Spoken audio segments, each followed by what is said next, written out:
আসসালামু আলাইকুম রহমতুল্লাহ। ভোট হচ্ছে মানুষের একটি পবিত্র আমানত।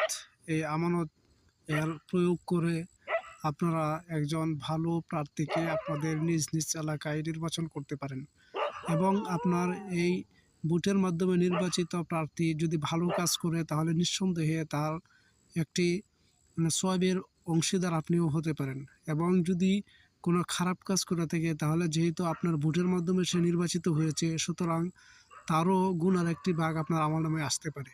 সুতরাং খুবই জাজ বিচার করে, একজন মানুষ একদম অসহায় থাকতে পারে, একদম ধন সম্পদ নাও থাকতে পারে, তবুও তাকে আপনারা যদি ভালো মানুষ হয়, তবে তাকে শিক্ষিত মানুষ হয়, খুব মার্জিত মানুষ হয়, ইসলামিক মাইন্ডের মানুষ হয়, তাকে আপনারা জয়যুক্ত করবেন। বিশেষ করে ইসলামিক দলগুলা যেহেতু এখানে একত্রিত হচ্ছে, ওই সমস্ত ইসলামিক দলের প্রার্থীদেরকে আপনারা ভোট দিবেন।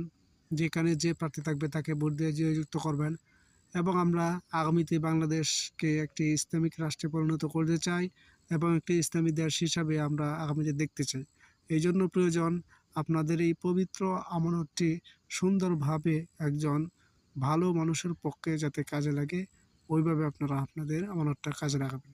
আল্লাহ তাআলা আপনাদের সকলকে সহি বুঝদান করুক। আসসালামু আলাইকুম রহমতুল্লাহ।